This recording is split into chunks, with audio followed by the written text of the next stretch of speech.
I'm in the A with it. We about to turn it upside down. Hey, it's your boy Straight Loner.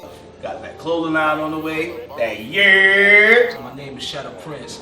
Nice to meet you guys finally. Man, it's Paid OG, man. You can find me on IG. It's your boy Ave D. Rocking with the gang, MFB. You know what I'm saying? You can go find us on Instagram at 941 MFB. So I've been running and hustling for a long time. Ave D always did it with my own style. It's funny now that I made it, you won't come. So, Mobb Full of Bosses operates as a creative collective and a formal business entity, MFB LLC.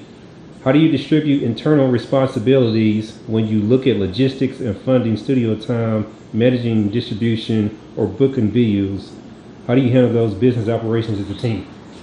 Well, we sit down and talk, have a discussion, roll up that medication, and find out which works for all of us, because we all got different schedules, different lives.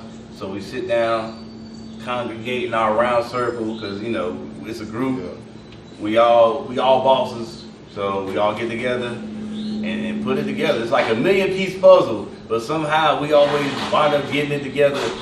It's like the A-team. Yeah. I swear, it's like the throwback of the A-team. We got somebody for this, somebody for that, somebody for this, but we come together, make a plan. You know what I'm saying? So that's how it is. Does anybody have any set responsibility as far as, like, you know, I'm gonna do booking, or, you know, I'm gonna handle, like, you know, promo for the page? Is there any responsibility to divvy up like that? Yeah. Sometimes we got Thomas. Yeah. Thomas Nudie, shout out Danger House. Shout out Jeepers. Yeah. Jeepers. I call him the White RZA, because he makes it happen. You know, I mean, beat wise, straight, relentless grind, respect my grind. Like a clock with no hands, I don't have time. No need for explanations, just respect my grind. With a pocket full of change, I can't drop a dime. I go hard off 4 quarters, no need for half times. Always been a starter, I never rolled the pine. I want the whole loaf and the crumbs, I gotta have mine. Out here on the daily, still catching plays, still running for the money like a relay. Any type of promo, doing any beat placements, covers for any singles or albums. So shout out to Thomas Nudie, aka the White RZA, aka Jeepers. Y'all go check him out. As a matter of fact, he dropped the single Nelly, which is doing numbers right now. So holla at him, man. Yeah, but shout out to Thomas. So, Sal, congratulations on your Universal Music Group artist distribution deal. For our business audience listening, many independent artists do not know the difference between a standard 360 contract and an artist distribution deal. Why was retaining your masters and independency through a distribution deal the right business move for you now? Well, I chose a distribution deal instead of the 360 because, like, I have more freedom with the distribution deal. I can still own my everything. They only take like 20%, which is cool, but everything else I collect on my own. Distribution deal, they clock you, they take this, they take that, and then you got to make sure you make all that money back to pay whatever they gave you. But the distribution deal, you get all your money on your own, your clothes, your clothing line, all that stuff. Anything you want to do, all your royalties come straight to you. So that's why I rather. And I'm working on a publishing. That's next. So keep my fingers crossed, working on that, still grinding. So it's levels, because you still can get DistroKid as a distribution, but as a Universal, you get certain discounts or certain things, and it also gives you a certain look too, because you can, oh, what's your distribution? Oh, Universal Music Group, you know, so instead of saying DistroKid, or, you know what I'm saying, but it's levels, so you gotta get to that level to get to there. Your Universal Music Group distribution deal means that you gain access to global marketing pipelines and data analytics. Yep. How do you plan to use their global footprint to scale your personal brand through your single Yurrp into international markets? See, that's a good question. That's a very good question.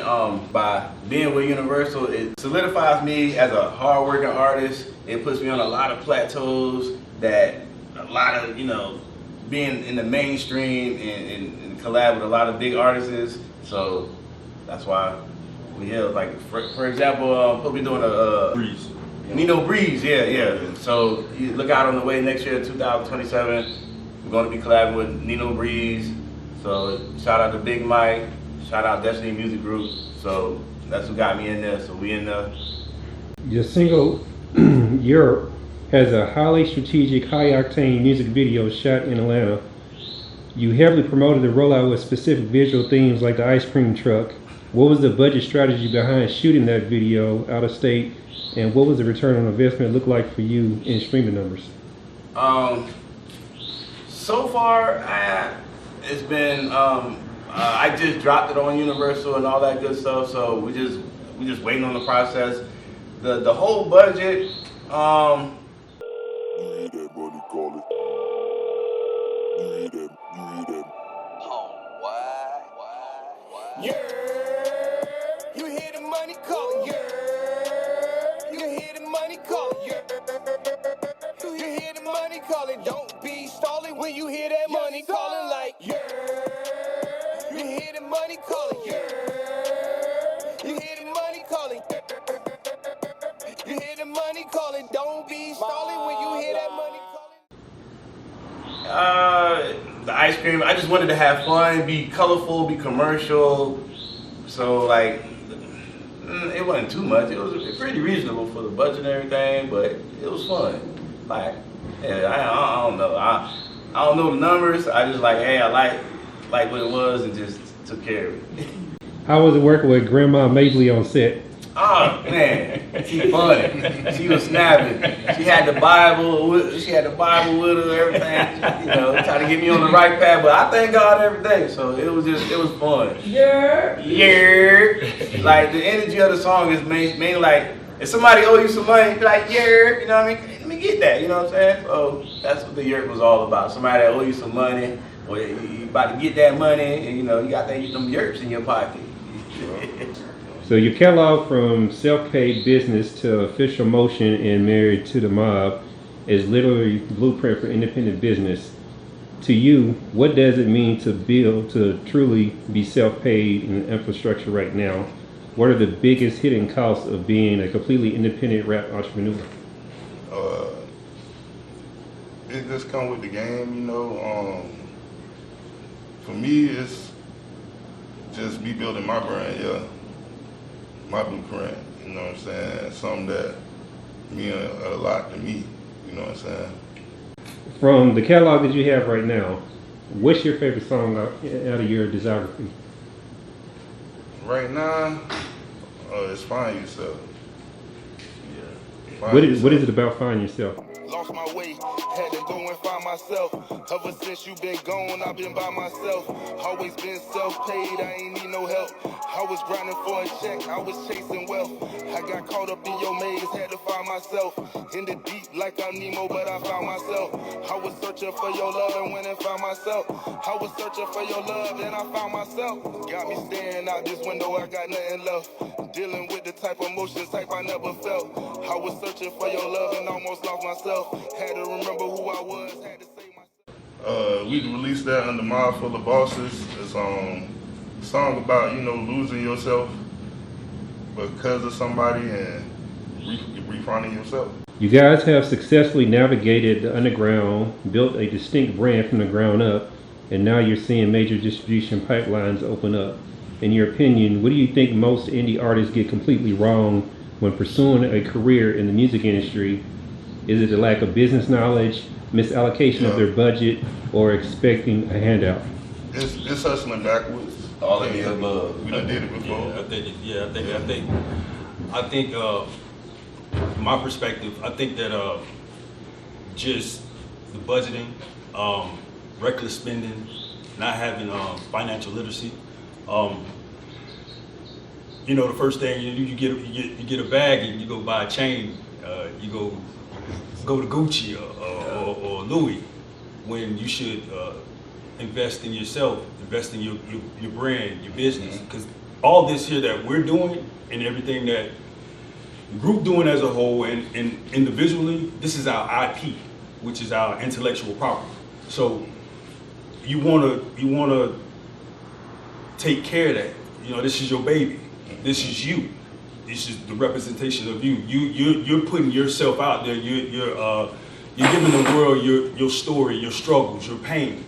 So that's my advice personally. If you know, just invest in yourself, invest in your brand, invest in your business, and always remember, you know, everybody's watching. So you're gonna gain momentum one way or another, whether it's love or hate. So just continue to do you and be you. Take care of the people who get you there in the first place, family especially, because no one ever really understood nor believed your dreams and aspirations until they seen results in your convictions on how serious you want to make it. So all the more important is to remember those who stood by you when you started taking yourself serious and, you know, like Stray said, investing in yourself, investing in your brand, and everything else. I want a little history of how you became a bilingual singer and what challenges do you face, because you know you sing in Japanese doesn't necessarily mean that it translate to the marketplace. That was never an afterthought. I just knew I always wanted to, because I've always been into the Japanese culture. Always, especially as a kid. I was one of those kids. Yeah. I was one of those shelter kids who grew up on like cartoon shows and stuff like that, video games, like, you know, had an actual childhood. And basically, ever since I've learned about anime, basically, and what they speak the language in, and I heard the music from it, I wanted to start learning from that, but they had no teachers, so I'm basically, up to this point, self-taught. Right. And it also helped the fact that I actually went there in 2017, which was a total eye-opener.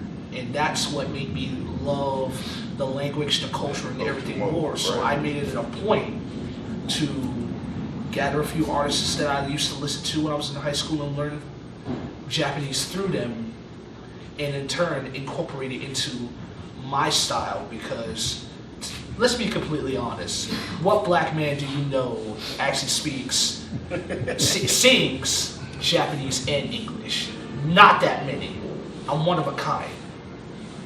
But I'm also humble enough to know that I have masters and friends and people who helped me to get where I am now, because I was not into knowing what cameras and stuff were and music equipment, and so it took me a long time to get here. So now I'm here with them, and I'm here to show the world what I can do, because ultimately I want to become the next king of R&B.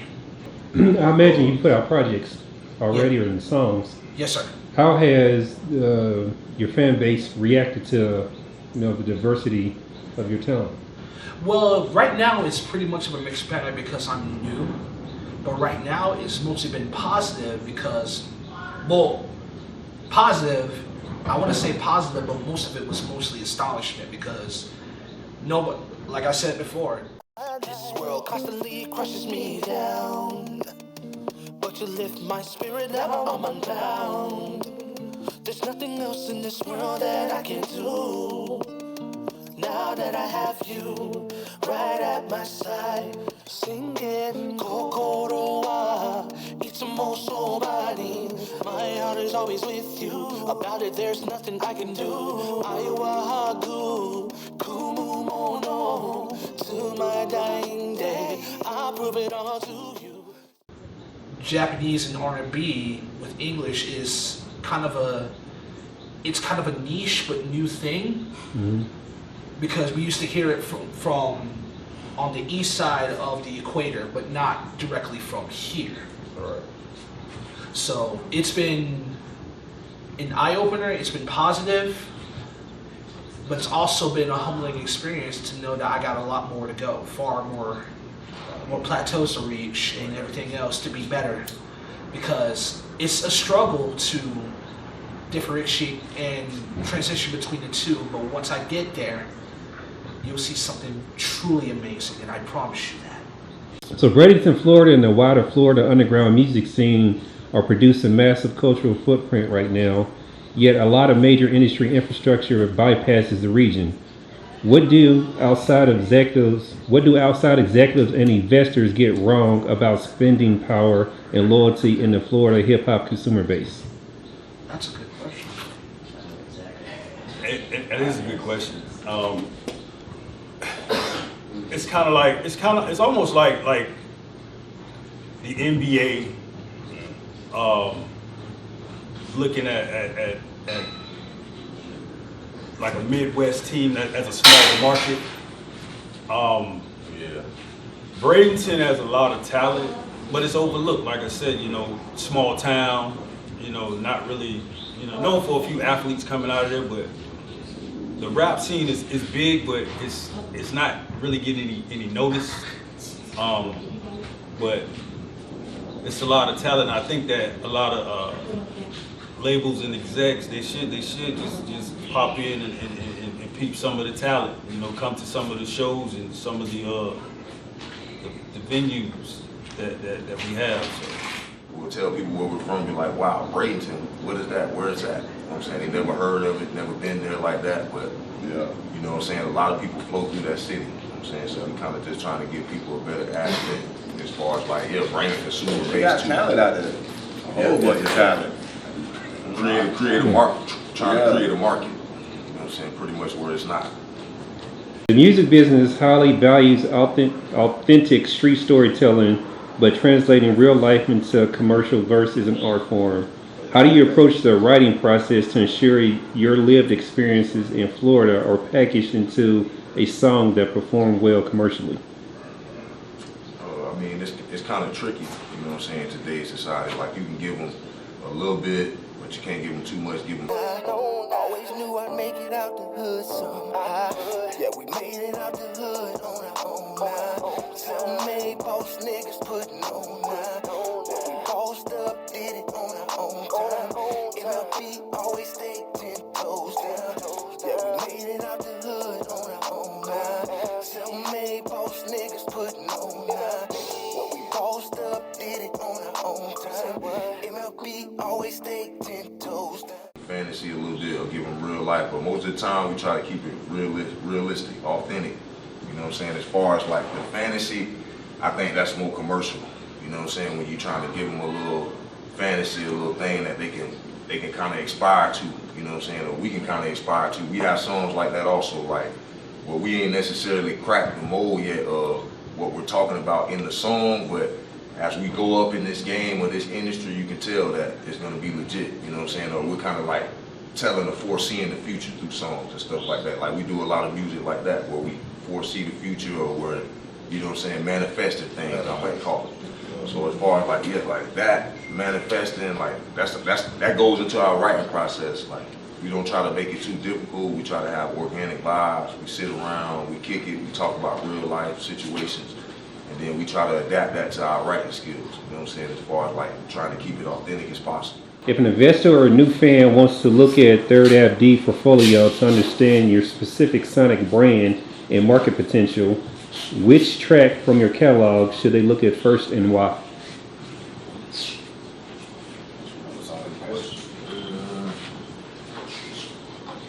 I'm gonna go with Climax. I'd like to welcome you to this bedtime story. If anything goes, so take off your clothes. I'm feeling you, you feeling me. And we gon' make sure the mood is right when we climax tonight. I'ma make it rain, girl. You gon' climax tonight. I'ma make it rain, girl. You gon' climax tonight. I'ma make it rain, girl. You gon' climax tonight. I'ma make it rain, girl. You gon' climax tonight. Yeah, ladies, man, shout out. I told y'all, it's not a joke. I'm legitimate with it. I pin them, I write them down, man. Come check me out. Go follow me on all socials. Third Ave D, MFB. Let's ride, man. I have a track out there called Climax, you know what I'm saying? It's old to some, new to some too. You feel me? Like, that's probably like, at this moment, even though it's a classic, it's to me, you know what I'm saying, one of my most popular songs as far as the R&B artist. like that's kind of showing, you know what I'm saying, a piece of where I can take it. You know what I'm saying? So pretty much like I'll say Climax. Like if anybody out there, man, y'all make sure y'all go stream Climax. It's on YouTube. It's been out there. You know what I'm saying? Go run me up right now. Climax. 5-minute song, but it's really, I wrote that at a time where it was, I felt like they were saying R&B was dead. So you know what I'm saying? I tried to go back in there and see what I could cook up. You know what I'm saying? But that's really the foundation of who I am. Everything else that y'all are here going forward, you know what I'm saying, is extra that I added to my catalog, whether it's rapping on tracks or singing, you know what I'm saying, that type of thing. But the classic R&B Dion, Third Ave D, that's Climax. You know what I'm saying? Make sure y'all go sign it. Make sure y'all go check that out, man. Real R&B music right there for you. You know what I'm saying? Ladies, check me out. What is the next major business objective for MFB roadmap? Are we looking at a joint venture mixtape, a multi-city tour rollout, a new UMG pipeline, a heavy focus on individual or solo projects? Who we looking at, fellas? All of the above. We're gonna do it all. True enough, yeah. Like I said, we're trying to do it all. Like everybody got different projects going on, solo projects. Everybody got group projects as well. Multitasking. Like just multitasking. You know what I'm saying? We really, man, we trying to crack the mold. We trying to crack the door. You know what I'm saying? Whoever cracks it first, you know what I'm saying? That'll pretty much create a leak into the industry. You know what I'm saying? Where we can get in, everybody can get in, do their thing. We work well together collectively, and we also work well solos. You know what I'm saying? As far as the vision of what we want. Personally, I think everybody should know the vision that they want their career to go in. You know what I'm saying? As far as like making music, business side, being business savvy. You know what I'm saying? We already done took our lumps as a group, as solo artists. You know what I'm saying? We done took hits, we done took losses. In this game too, if you do it long enough, ain't no way that you don't get, you know what I'm saying, get hit with some significant loss. Like, you know what I'm saying? And then that make you better, you know what I'm saying? Hence the fact, bosses, you know what I'm saying? If you're gonna be a boss, you gotta take some losses. You gotta jump in and you gotta go up, and you gotta inspire too on the way up. You know what I'm saying? If you're not inspiring people to go out here and show them something different, especially where we coming from, then it's pointless. And the legacy too, you know what I'm saying? I think for me on, I ain't speaking for everybody, but the legacy is what it is, you know what I'm saying? The money gonna come and everything like that with it, but it's the legacy, the foundation that you got, that you gonna leave once you done with it, that's what you saying, you know what I'm saying, pretty much. So, like I say, shout out to my boy Nick one more time, man. What you doing while you here? Are you inspiring people or are you just wasting time? You know what I'm saying? What you doing? It's MFB, Mobb Full of Bosses. You rocking with Paid OG, man. Yeah, it's straight a Loner, MFB, Mobb Full of Bosses, Bank.Radio, Boss Lady 365, One Motion Podcast, man. Let's go. A-Town, we here. Yes, sir. Hey, it's your boy Sie Yung in the building. Mobb Full of Bosses. You already know what time it is, Yurrp. Yes, sir. It's Third Ave D, self-made. Shout out to the ladies, man. Shout out to One Motion Podcast, Boss Lady 365 Entertainment. Everybody, man, we in the building, man. Shout out. Let's rock. Ohio gozaimashita. Hey, it's your boy Shado Prince here, rocking here in the A-Town right now. It's with the Mobb Full of Bosses right here. Shout out to Boss Lady 365, the One Motion Podcast. We finally here, and we here to terrorize. Metaphorically speaking. Man. Follow us, man. MLB, 941 MLB, everything, man. One Motion Podcast, Boss Talk segments. Yes, sir. Straight out, shout out to the 941, man. Let's ride. You must be done bossed up. Got us some dollars, start saving up. Got us a check and then doubled up. We chasing no M's, gotta run it up. Get you some currency and fuck it up. All my niggas mobbing in hood as fuck. Always prepare for a sucker punch. Let a bitch try and let's make 'em lunch. Bitch pussy like a wine punch. I long stroke that juice box. That short stroke knock her out of socks. I'm a real nigga with the game on lock. Tapping them units and touching blocks. We grind on the clock like this shit never stop. Run up on me and I'm busting the Glock. The burner on me and you know